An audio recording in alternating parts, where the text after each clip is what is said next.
Hello, beautiful people, and welcome back to my channel, Simply Kee Samone. If you are new here, I want to say welcome, and if you're returning, I want to say welcome back. Here on my channel, I talk all things locks, love, and lifestyle. So if that interests you, then please consider giving this video a big thumbs up, leaving me a comment down below, and also do not forget to hit that subscribe button, turn on your post bell notifications so that you'll be notified every time I post a new video. And also do not forget to slide on over to Instagram, follow me there at _Kee Samone. And yes, let's just dive into today's video. If you clicked on this video, then you already know what we're going to get into, and you're probably in a similar state to what I have been in. So you're feeling really stuck, not really knowing what is the next move to make, what is the best move to make, and you're just generally feeling uninspired. I have a few steps that I wanted to share with you all, or a few tips on how to achieve this state of mind, how to reinvent yourself, how to get re-inspired, and just everything that I've been doing lately to do these exact things. They have really helped me out time and time again, and I really feel like that they will help you out too. So get out your pen, your pad, grab you a little something to drink, and yeah, let's just go ahead and get into it. So one of the very first tips that I have as far as getting re-inspired and just reinventing yourself is, first, you really need to create that mindset shift within yourself. In this point, once you're already in a place where you feel kind of stuck and sunken, you kind of have a negative mindset about life in general. So what are the things that are mainly affecting your mindset? It could be in your environment, the people that you're hanging around with, maybe your family members, where you live, where you work. Everything that you encounter or everything that you deal with on a normal basis, they all affect your mindset. And this is where you need to create a mindset shift. You really have to take a step back and figure out those things that you can control, that you can put to the side or maybe step away from, or just to change temporarily in order to help shift your mindset. One thing that I learned and never really let go of was the art of scripting, and also the art of just affirmations. So practicing affirmations, practicing positive affirmations and positive scripting, and this can also be used during prayer, is you really want to ingrain in your brain those positive things that you want to change. So whenever you see people that are saying affirmations and they're like, I'm beautiful, or I'm worthy, or I am smart, even though those are little things and it seems like, how is saying something like that going to, change your mindset, or how is writing this down going to help this happen to you? It's the art of reinforcing it, which is going to then turn into a belief. Once you believe something, your mindset shifts around that. So I can give a good example. Let's say you don't know, like math really isn't your thing, right? Math just ain't your thing. And so you are in a class and you're learning, let's say, the Pythagorean theorem, right? Your mindset before you learn the Pythagorean theorem is that I don't believe in this. I don't know this to be true.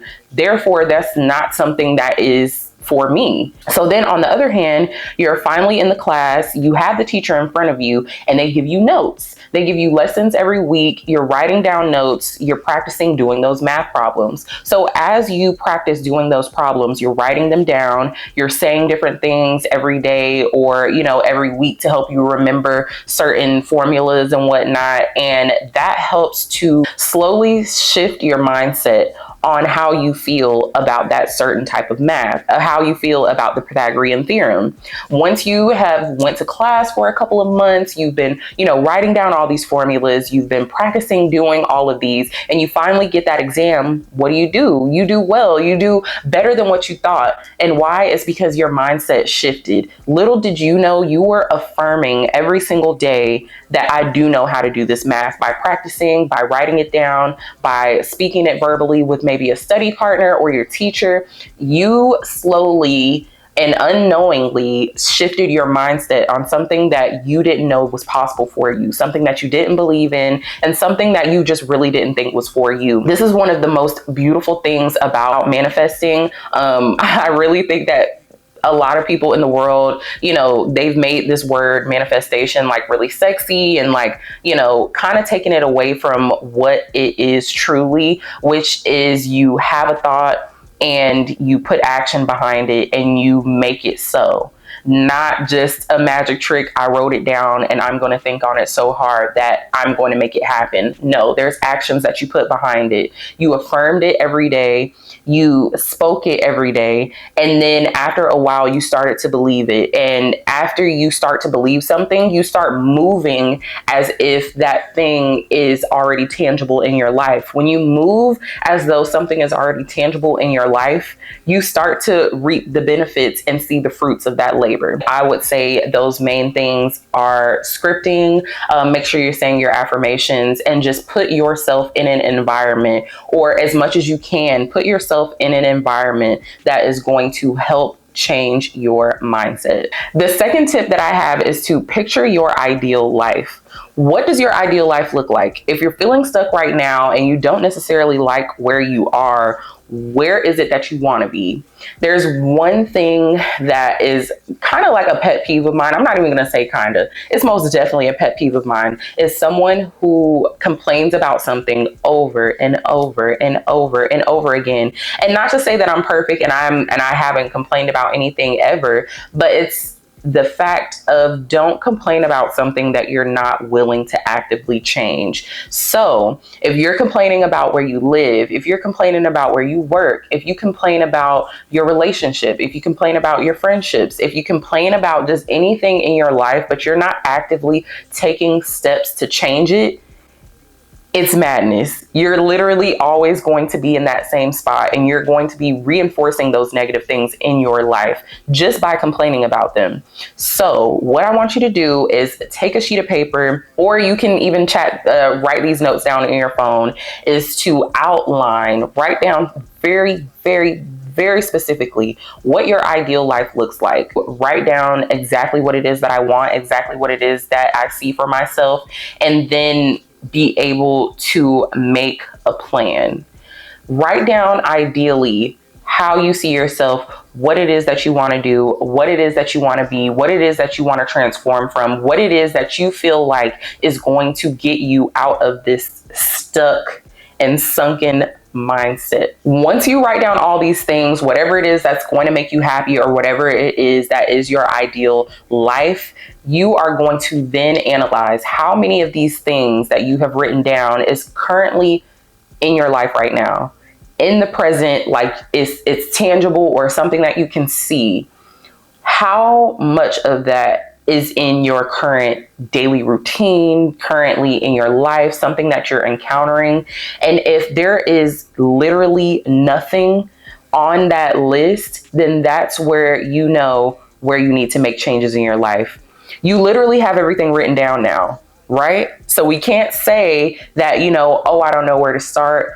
Oh, I don't know, how to make a plan or what to do next. You literally have it written down right in front of you. You know where those pain points are in your life to where you need to start to make some changes. And I'm telling you, having a plan is better than just sitting, wondering, waiting, complaining, and hoping for better days to come. No, we need to put a plan in place. And by that, you can then get inspired by knowing what it is that you need to do and put some action behind it to get those things going in your life right now. So my third tip, which pretty much feeds off of the second one, is making an intentional plan to move forward. And now that you have identified all the areas in your life in which you would like some change, now it is time to do the work to create an intentional plan. I know that we've, heard the word mindfulness. Now that's one word that I think I misunderstood, but in therapy, it helped me to shape what mindfulness really is. Mindfulness is doing things with intention. Mindfulness is stepping out of that mundane state. For example, when you get in the car and you turn it on and you put your foot on the brake, or you put your foot on the gas, you put your car in drive, you put your car in reverse, those are all things that you're not really thinking of.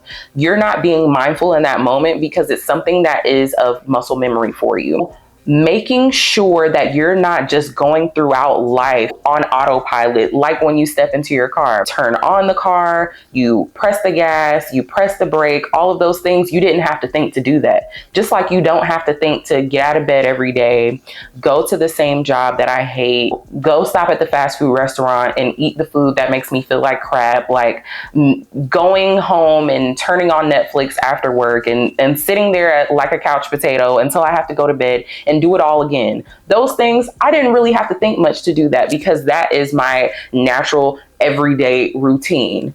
You have got to get out of that mind state of doing the same thing, being on that hamster wheel. That's something that's going to make you feel stuck. That's something that's contributing to you feeling stuck. You're not putting much thought and intention into what you're doing on a daily basis. So now that we've identified the areas in which we want to change, we need to make sure that our plans every single day include something, whether it be something big or whether it be something little, but something that is going to contribute to those changes that we want to make in our life. You have got to take every day as an intentional step towards the life that you ultimately want to live. And if you're not, and if you're going through your days just on autopilot, like, just feeling really numb to things, you are never going to progress, elevate, and get to that life that it is that you want to be it. Even if you don't commit to a long-term 90-day plan, you know that every day may not look the same. You may create a plan for yourself and things have to change. Life happens. So one thing that you can also keep in mind while you are in this step is just at the end of each day, and I got this, I'm quoting this from Donnie Wiggins. If you all do not know about the Social Proof podcast or I can't remember what her personal podcast is, but she does have a podcast that she is a co-host on, Social Proof podcast. But I'll make sure to link both of those down below because they are super, super inspirational. Make sure you check her out. Donnie Wiggins is one exercise that she says is to take a sheet of paper or your phone and write down everything that you did at the end of the day. Whenever you are ready to kick your feet up for the day and you're like, yeah, I did what I'm going to do, that's about it. Write down everything that you've done for the day and then compare that to your ideal life. Compare that to whatever it is that you wrote down as your ideal life or your goal or what it is that you want right now. And just put a star next to any or everything that you did today that does not contribute to getting to that goal. That is going to show you how you're spending your day. You have to intentionally be making steps to getting towards your goals. Even if you don't make a long-term plan, like I said, at least if you know what you've spent your week on, you can then compare that to what you need to do versus what you haven't done and then implement that into the next week. My final tip is to prioritize your mental and physical health. I highly, highly, highly doubt that someone who is prioritizing their mental and physical health is feeling any type of slump. Now, you may be feeling a slump in your job or maybe like a slump in your relationship, but you personally, as like you yourself, your being, like your mind, body, and soul, if you're taking care of that, there is absolutely no way that you are going to be feeling stuck in life because those are things that are naturally going to make you feel good. If your mind, body, and spirit is at its highest level, you are going to be happy. It's like that saying, money doesn't buy you happiness, objects won't make you happy, things like that. And it's so very true. Yes, having those things or having money or having a vast amount of anything, yes, there is some temporary satisfaction in that, but ultimately your happiness, your contentness, your zest for life all comes from within. So if you are maintaining your mental and physical health, every step on this list is going to feel that much more easier to obtain. Taking care of your mental health includes things like journaling, speaking to a therapist, even if you can't afford a therapist, because we all know the way the economy is working right now, things is just expensive. You can get on YouTube. There are licensed therapists that are on YouTube and giving out free tips helping you. There are books, there are self-help books, there are groups. You can look up groups on social media. Social media is like your gateway to everything that you need to learn, everything that you may need. You know, you can find resources out there, free resources to help you gain clarity in your mental health. Reading, going to therapy, joining like-minded groups that can help you in your journey to, you know, refuel you or to help add on to the mindset that you're building for yourself, that mindset shift that we talked about earlier.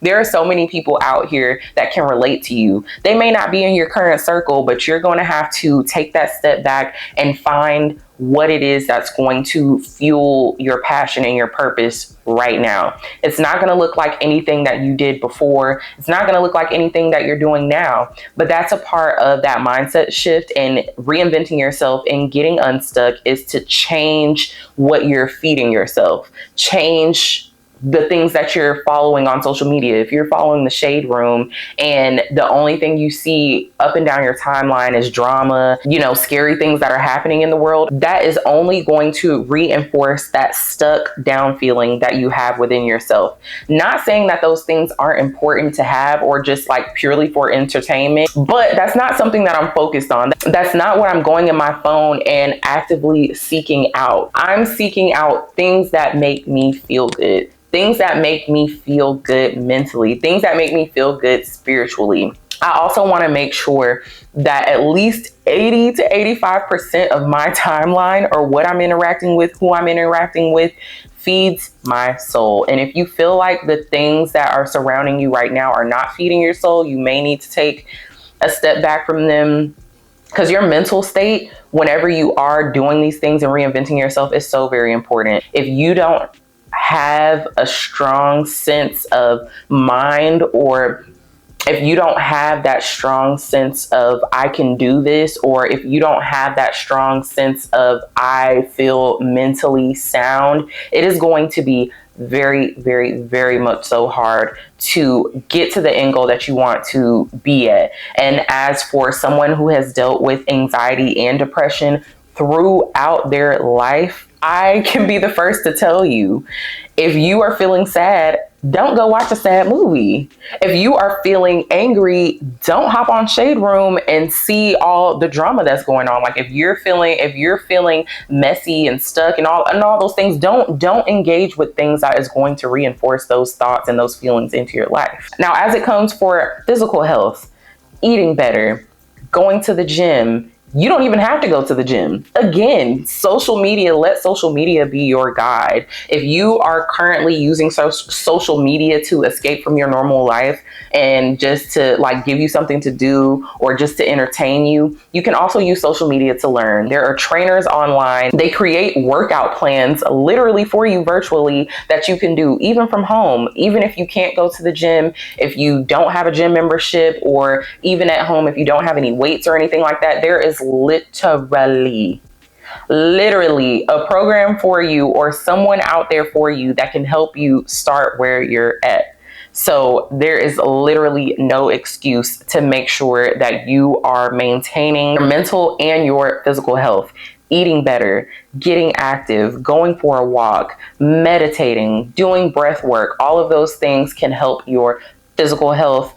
Going to therapy, talking to like-minded people, you know, learning, doing exercises, journaling, all of those things can help your mental health. And both that mental health and that physical health put together is going to help you support all of the rest of the things that you are planning to do for yourself to get yourself unstuck and ultimately reinvent yourself and go towards the purpose that has been calling you. Alrighty, beautiful people. So that about wraps up my tips for reinventing yourself, getting re-inspired, and just getting back to you. And you may not even want to get back to you. You may want to get to a new you. And there's nothing wrong with that. We learn and grow as humans naturally. We're ever evolving. So if you ever feel like you need to reinvent yourself, don't feel like that is out of your grasp. Don't feel like that's something that is unattainable. No matter how you feel right now, no matter where you are right now, when you wake up and you look to your left and you look to your right, it doesn't matter. Pay attention to the things that you can control, and all of those things are temporary if you want them to be. Leave down in the comments if any of these tips were really helpful. Let me know down in the comments if these are some things that you are currently implementing in your life to help re-inspire yourself, reinvent yourself, get that zest back for life, and go after the life that you want. If this video resonated with you, make sure that you give this video a big thumbs up. Leave me a comment down below, and also do not forget to hit that subscribe button. Turn on your post bell notifications so that you'll be notified every time I post a new video. And also do not forget to slide on over to Instagram and follow me there at _Kee Samone. Thank you so much for sharing space with me today. I really enjoyed making this video. Again, let me know your thoughts and what you're doing to help reinvent yourself and get inspired down in the comments below. And I will just see you all in the next one. I don't need you, I don't need you.